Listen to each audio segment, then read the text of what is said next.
Hey everyone, Rich Gasaway here. A while back I announced I was looking for a department or an association to partner with me to host a situational awareness event on September 26th, which is National Situational Awareness Day. The response has truly been overwhelming, so much so that I've changed the focus now to a celebration of Situational Awareness Month. I have a goal to train 3,000 first responders on the topic of situational awareness during the month of September. If you want to be part of the Situational Awareness Month celebration, go to the SA Matters website and click on the Contact Us tab. If you don't think your department will be able to host a live event, there's another way to get this great content without hosting a live program. The Situational Awareness Matters Online Academy. The Academy teaches situational awareness from A to Z, and there are almost 800 students enrolled in the Academy. Issues with situational awareness are consistently identified as contributing factors in near misses, injuries, and fatality events. Don't wait until your agency has a catastrophic outcome. Seriously, I can help you take your understanding of situational awareness and high-risk decision-making to the level that it needs to be.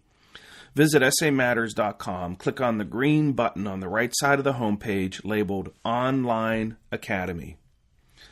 Okay, the premium enrolled students in the Academy get to participate in a monthly webinar where I have guests on to talk about important safety topics. Last month, the guest was Assistant Chief Doug Klein from the Horry County Fire and Rescue Services, and Doug talked about training for safe operations. The May guest will be Chris Naum, talking about building construction and the situational awareness connection. If you're a premium enrolled student, you'll get a notification sent to you in the course room along with a link to the webinar. All right, that's enough for the pre-show stuff. Roll that podcast intro. Today's episode is sponsored by Midwest Fire. For more than 20 years, Midwest Fire has been manufacturing high-quality tankers, tanker pumpers, and fire rescue vehicles in the United States and Canada. Keeping firefighters safe while enhancing their capabilities is what they do best. To learn more, go to MidwestFire.com. Hi, this is Captain Joe Perneski from the Elyria, Ohio Fire Department, and you're listening to Dr. Richard C. Gasaway on SA Matters Radio. His mission is simple. He wants us to see the bad things coming in time to avoid bad outcomes.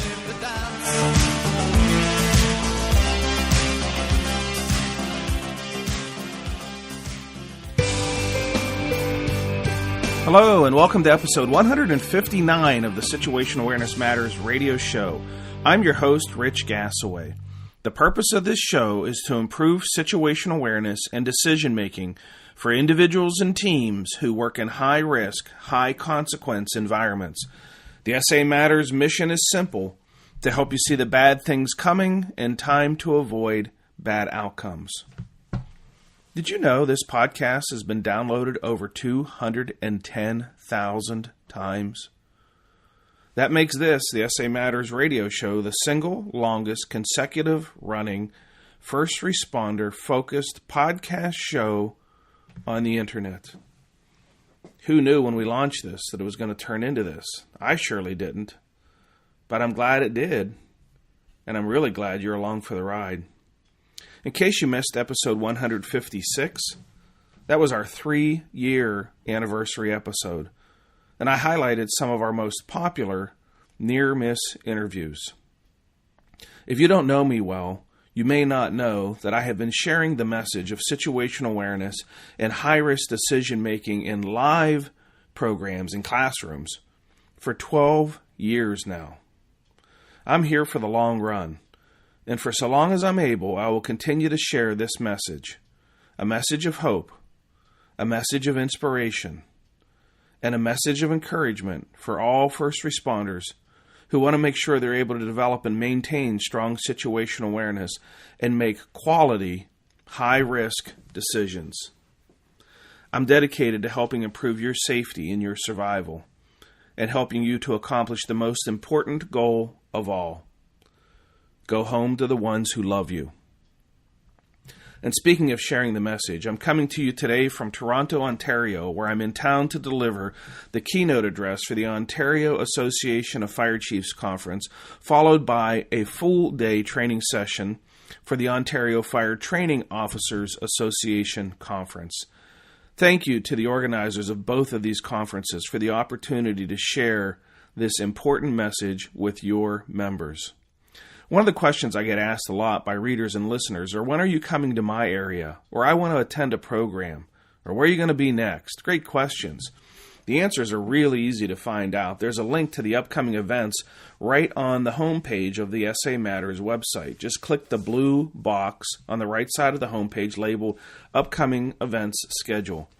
I feel very blessed to have some very exciting presentation opportunities coming up on the horizon, including consultation and programs for the United States Navy, Fire Rescue International, the NASA Glenn Research Center, the Amsterdam Fire Brigade in the Netherlands, the Dutch Fire Academy in the Netherlands, the Antwerp Fire Brigade in Belgium, the Institute of Fire Engineers Australia branch in Perth, Australia, and the Institute of Fire Engineers New Zealand branch in Auckland, New Zealand.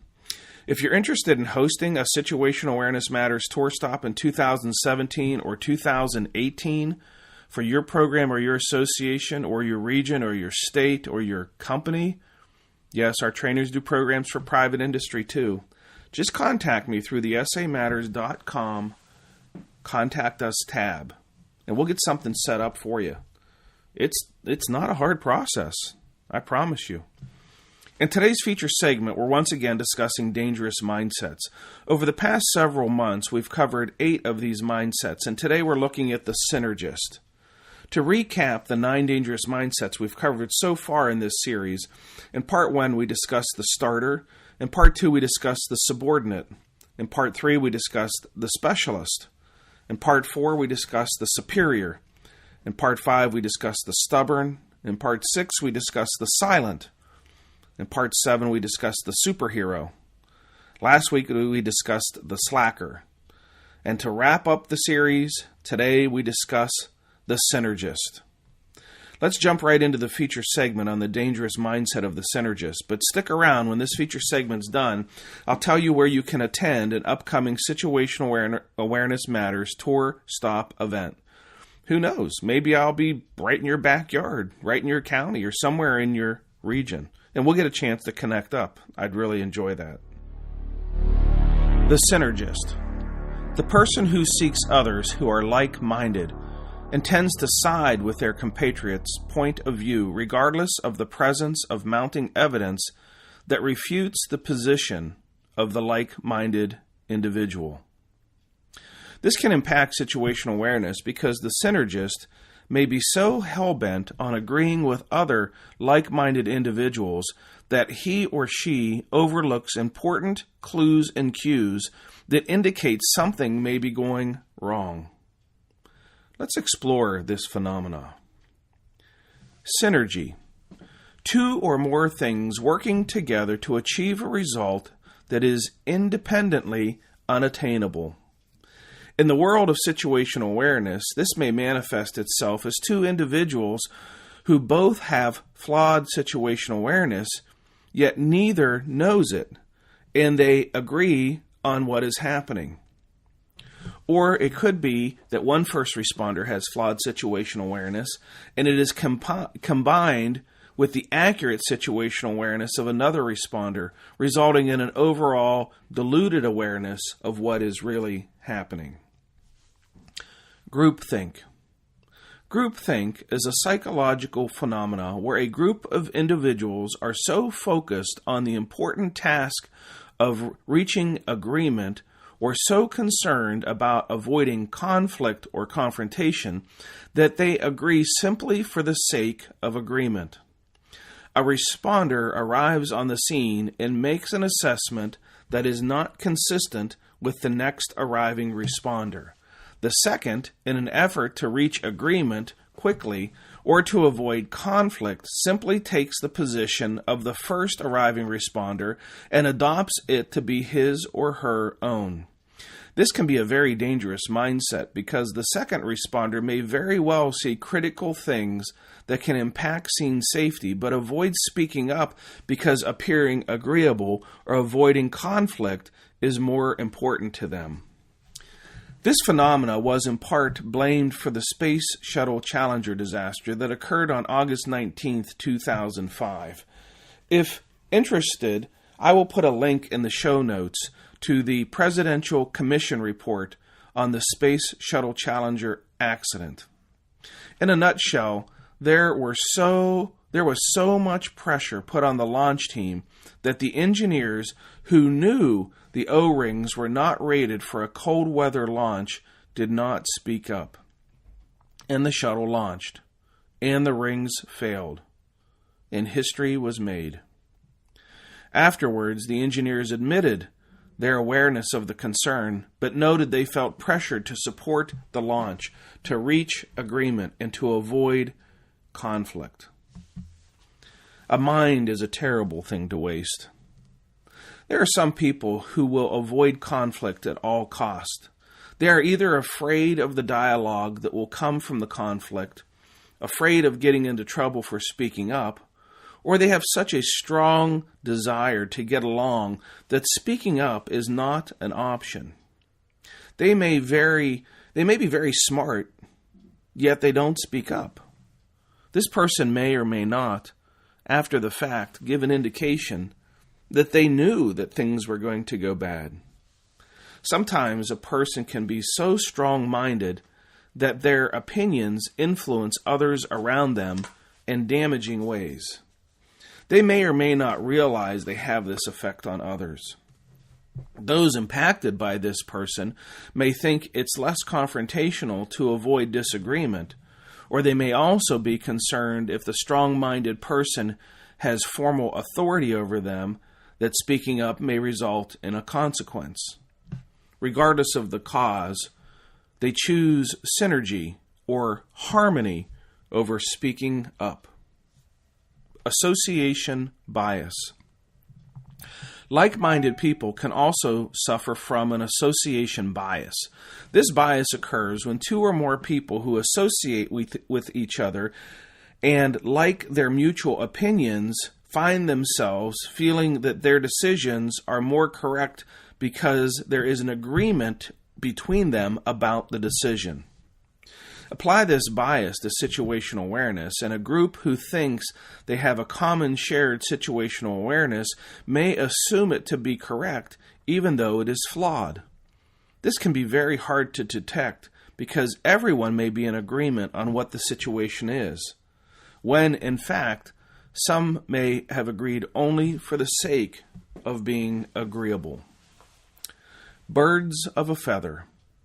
There's an old saying that notes birds of a feather flock together, meaning the like-minded tend to congregate. This social tendency starts early in life and extends throughout. Elementary school students form clubs. High school students form cliques. College students form fraternities and sororities.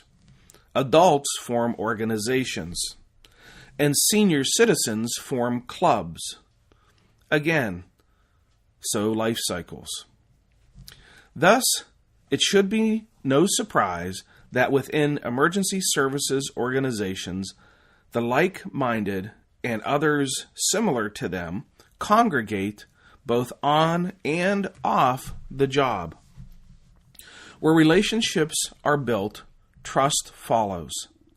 This is not fundamentally a bad thing. In fact, it is for the most part a good thing. But trust should not be blind trust. Not in this business. There's too much at stake. A person blinded by trust cannot form their own situational awareness, well, because they're blind.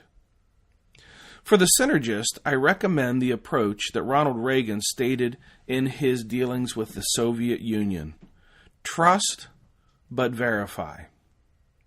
There's too much at stake for first responders to be caught in the traps of groupthink or association bias. For this mindset, awareness of its existence, and open discussions among responders may be the best way to counteract it. Once a leader acknowledges the potential flaws that can occur in situational awareness from synergistic views, it can be extremely valuable to express to subordinates how important it is to speak up and disagree.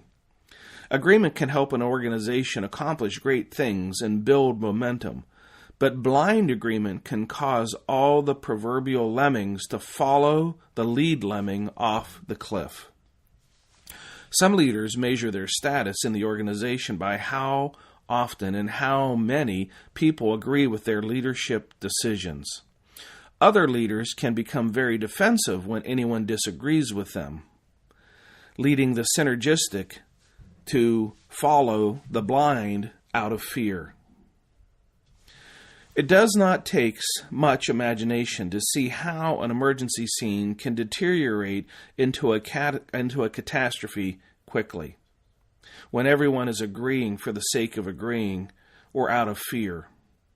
Important clues and cues indicating the impending disaster will never be articulated by the synergist. Look no further than the Space Shuttle Challenger disaster for an example of the sobering consequences of this mindset. If you've experienced or witnessed a near miss and would like to have a platform to share your lessons learned with others, please contact me by visiting the samatters.com website and clicking on the Contact Us tab on the top of the homepage. Think about it for a moment. The lessons learned from your near miss event could save the life of another first responder. That's really powerful. If you want to share your experience, contact me. Okay, as I always do, I want to take a moment to thank the departments and the organizations that have hosted some recent situational awareness training for their members. I do this to show my appreciation to the organizations who put forth the effort to organize, advertise, and fund great training experiences for their members and others in their region. Your efforts to bring this valuable and powerful training on situational awareness and high-risk decision-making is very much appreciated. Penticton, British Columbia. Creston, British Columbia. The International Fire Department Instructors Conference. Michigan City, Indiana Fire Department. The New York City Fire Department Incident Management Team. The Orangeburg Fire Department. The Mamaroneck Fire Department, both in New York. And where I am now, Toronto, Canada, for the Ontario Fire Chiefs Association Conference and the Ontario Association of Fire Training Officers Conference. If you want to join me in an upcoming event, on May 16th, I'll be in Hartford, Connecticut. May 17 to 25, I'll be at the Portsmouth Naval Shipyard doing a program and consulting for the Navy. May 31, Colorado Springs, Colorado. June 10, Beaver Lake, Arkansas. June 12 to 16, the Woodlands, Texas Fire Department, where I'm doing a week-long Company Officer Development Institute. You may have heard me make mention of that in some previous episodes. If you want to see the locations of all the upcoming Situational Awareness Matters tour stops, head over to the SA Matters website and click on the blue box on the right side of the homepage labeled Upcoming Events Schedule. The schedule is always changing, so check back often. The last time I delivered situational awareness programs in southwest Minnesota, I stopped by and visited the sponsor of this podcast, Midwest Fire. Midwest makes amazing all-poly fire apparatus, and it's changing the industry. Seriously, you need to check them out at MidwestFire.com. Maybe some of you saw my tweets or joined me on the show floor at FDIC in the Midwest Fire booth. They had some amazing apparatus on display at FDIC. Anyhow, I got a chance to sit down and talk to a few of their employees about what separates Midwest Fire from their competitors. Let's listen in to learn what happens after the sale and the process for building a fire engine. All right, I've heard about the No Dealer Network. I've heard about how to get in contact with Midwest Fire. I've heard about the process of speccing a truck, and that's all good. What happens after the sale? Currently, after the sale, everything gets turned over to myself. as project manager. I will then lead you through the build process. If you call in, have questions on your truck, want to make changes to your truck, want updates on your truck, that will all filter through me then rather than the salesman at that time. We take pride in everything we do here. You've heard that many times. But what we want to focus on is making this the best experience we can for the fire department. It's not always easy to get a hold of your salesman, whether he's traveling or on the road or at shows where I'm in-house full-time. Have 100% control with the project manager as well as manufacturing manager of your truck going through the process. So somebody calls you and they have a question or they're saying, can we make this change or whatever. You literally just walk down the hall, out the door, and you're on the manufacturing floor talking with engineering or with the people who are actually building their truck, and you can do kind of real-time problem solving or adjusting on the specification? Yep. What we do then, if there is changes to the truck, obviously there'd be a change order involved, but the response time is a lot quicker.